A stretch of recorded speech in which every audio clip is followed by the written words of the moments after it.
قوم سمود اور حضرت صالح علیہ السلام کی اونٹنی کا قصہ۔ قوم سمود اور حضرت صالح علیہ السلام کی اونٹنی کا شہر ہجر کی رنگین، مدہوش اور پرتعش رات کا ایک پہر گزر چکا تھا۔ موج مستی، رقص و سرور، شراب و کباب کی محفلیں عروج پر تھیں۔ محلات سے بازاروں تک، گھروں سے گلی کوچوں تک، صحراؤں سے میدانوں تک، غیر اخلاقی حرکات اور مکروہ دھندوں نے احترام آدمیت کی دھجیاں بکھیر کے رکھ دی تھیں۔ مال و دولت کی فراوانی اور نعمت خداوندی کی کثرت نے شہر کے باسیوں کو اللہ سے غافل کر دیا تھا، اور شیطان ان کی حیوانی خصلتوں پر قابض ہو چکا تھا۔ یہ ان کا روز و شب کا معمول تھا۔ حکم عدولی اور نافرمانی ان کے لیے کوئی نئی بات نہیں تھی۔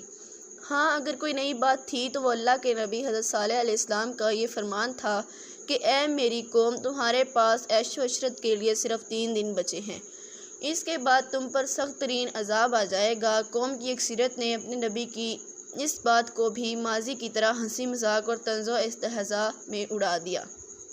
تاہم ان میں سے کچھ ایسے ضرور تھے جو اپنے نبی کی پیش گوئی سن کر بارگاہ الہی میں سجدہ ریز ہو گئے تھے، مگر ان کی تعداد آٹے میں نمک کے برابر تھی۔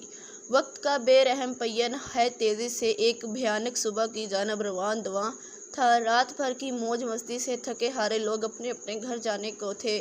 اچانک انہیں ایک بڑے زور کی چنگھاڑ کی صورت میں عذاب نے آ پکڑا۔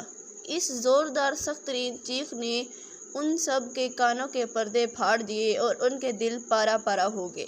ابھی چنگھاڑ کا عذاب ختم بھی نہ ہونے پایا تھا کہ ایک شدید ترین زلزلے نے آ پکڑا اور وہ اپنے گھروں میں اوندھے پڑے رہ گئے، اور قوم سمود کو اللہ نے یوں نسیت و نابود کر دیا کہ گویا وہاں وہ کبھی آباد ہی نہ تھی۔ یوں اللہ تعالیٰ نے نافرمان اور متکبر قوم سمود کو ہمیشہ کے لیے عبرت کا نشان بنا کر رہتی دنیا تک کے مغرور، بدعمال اور نافرمان لوگوں کو متنبہ فرما دیا کہ نہ صرف آخرت بلکہ دنیا میں بھی تمہارے لیے سخت ترین عذاب موجود ہے۔ سمود کی بستی اور حضور کا حکم۔ حضرت ابن عمر اور حضرت ابو ذر نے مروی ہے کہ غزوہ تبوک کے لیے جاتے ہوئے رسول صلی اللہ علیہ وسلم نے ہجر قوم سمود کی بستی میں پڑاؤ کیا تو صحابہ نے وہاں کے کنوؤں کا پانی اپنے برتنوں میں بھر لیا اور اسی سے آٹا بھی گوندھ دیا، لیکن حضور صلی اللہ علیہ وسلم نے انہیں حکم دیا کہ اپنے برتنوں میں بھرنے والا پانی انڈیل دیں اور گوندا ہوا آٹا جانوروں کو کھلا دیں۔ پھر آپ صلی اللہ علیہ وسلم نے فرمایا کہ اس کنویں سے پانی لیں جس سے حضرت صالح علیہ السلام کی اونٹنی پانی پیا کرتی تھی۔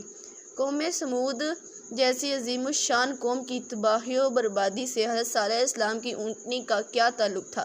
اس پر بات کرنے سے پہلے اس بد نصیب قوم کو مختصر احوال سے واقفیت موجودہ دور کے بنی نوح انسان کی بدعمالیوں اور نافرمانیوں کی روشنی میں ضروری ہے۔ اے کاش ہم سب اس واقعے سے کچھ عبرت